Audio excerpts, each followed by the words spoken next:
अस्सलाम वालेकुम। उम्मीद है आप सब खैर खैरियत से होंगे। आजकल बाजार में बहुत से कच्चे आम आ चुके हैं। ये कच्चे आम का सीज़न है। कच्चे आम की बहुत सी रेसिपी बनती है, बहुत सी चीज़ें बनती है।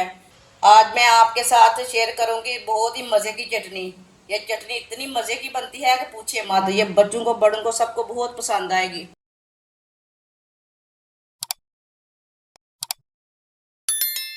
चार मैंने कच्चे आम लिए हैं। इसे मैंने अच्छी तरह वॉश कर लिया है। इसका ना ऊपर का छिलका उतार लेंगे, साइड वाले डंठल भी निकाल लेने हैं। आप कटर के साथ भी इसका छिलका उतार सकते हैं, वो आपकी मर्जी है, जैसे मर्जी उतार सकते हैं।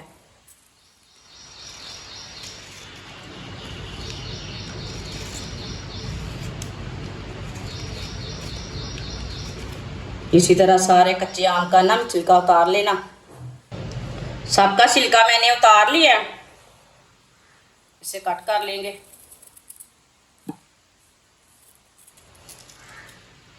जो बीच वाली गुठली है ना वो निकाल लेनी है। इसे बारीक बारीक कट कर लेंगे। सबको इसी तरह कट कर लेना है। सबको मैंने कट कर लिया है, आप देख सकते हैं।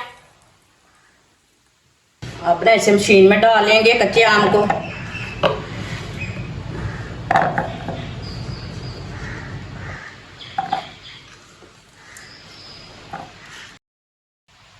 बारीक कटा हुआ सब्ज धनिया डाल लेंगे साथ।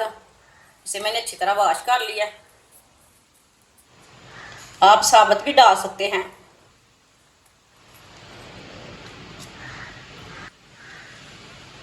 पांच कलियां लहसुन की डाल लेंगे। दो सब्ज मिर्च डाल लेंगे।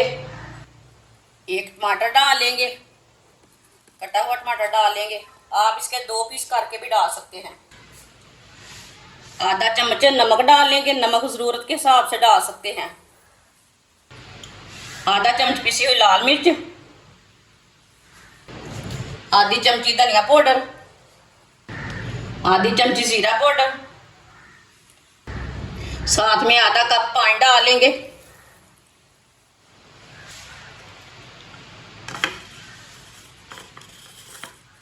इसे अच्छी तरह ग्राइंड कर लेते हैं।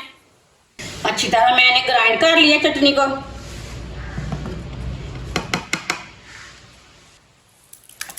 माशाल्लाह देखिए कितनी ही अच्छी बनी है, बहुत ही लाजवाब है। आप देख सकते हैं कितनी अच्छी चटनी बनी है हमारी। इसे भिंडी के सालन में डालें, करेलों के पेस्ट में डालें। जैसे आप करेले भर के पकाती हो उसी मसाले में आप ये वाली चटनी डाल सकती हो। आप कोई भी चिकन पकाएं उसमें डाल सकते हैं, गोश्त पकाएं उसमें डाल सकते हैं। ये बहुत ही मज़े की चटनी है। ये बच्चों को बड़ों को सबको बहुत पसंद आएगी। हमारी वीडियो पसंद आए तो लाइक करें और हमारे चैनल को सब्सक्राइब करें। अच्छा, खुदा हाफिज़।